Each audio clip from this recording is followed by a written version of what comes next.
Hi folks, I've been asked about the thumb position for hub lifting, specifically for the IronMind Hub.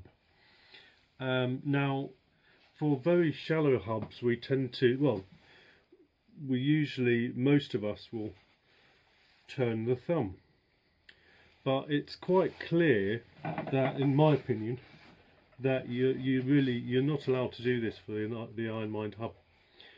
It's a very good reason why. You're gaining more surface area and you're bringing the grip effectively into the palm of the hand.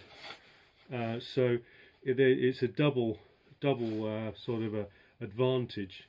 Now I've got an advantage of my own just in having small hands. So you probably see me when I'm setting up on the IronMind Hub.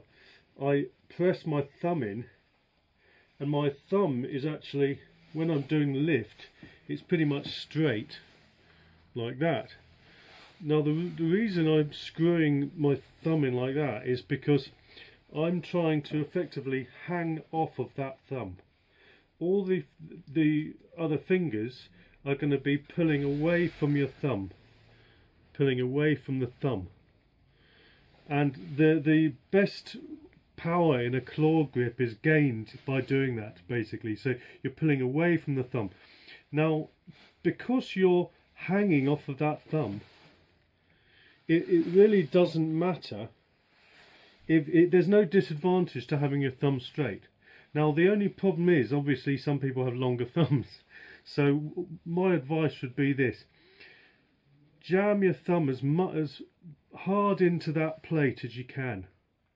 As hard into that plate as you can, so that what you're aiming for is to get the top of the hub either on the middle of the thumb or slightly above the knuckle.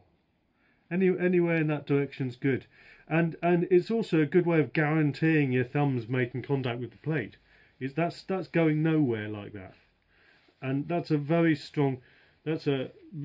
strong lifting position. So there's no need to do anything like that. Certainly no need to turn your thumb sideways.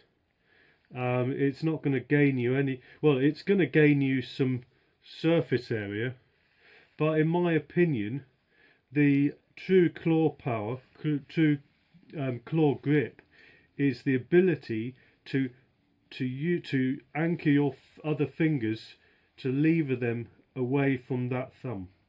So it's not a true claw grip if you're relying on that. That's what people use for what you call a doorknob lift. There's almost a half doorknob that people use, where it's from the front, it's pretty much it looks legal, but at the back there's all sorts of bad stuff going on like that. And I'm sorry, but that would be a no lift for IronMind. And yeah, in my opinion, if you practice conservatively, there's no need to go away from that kind of conservative grip, because you can get the biggest lifts like that. You know, if anything, you try and lever away from that thumb in a vertical position. If your thumb's screwed up sideways and your knuckles are going in this direction, you're doing all sorts of weird things and contortions. Yeah, it's not a consistent lift. Whereas if you consistently get a good contact with your thumb, keep it straight, that's gonna lift a lot of weight. And yeah, so there you go. I hope you find that helpful, and happy lifting.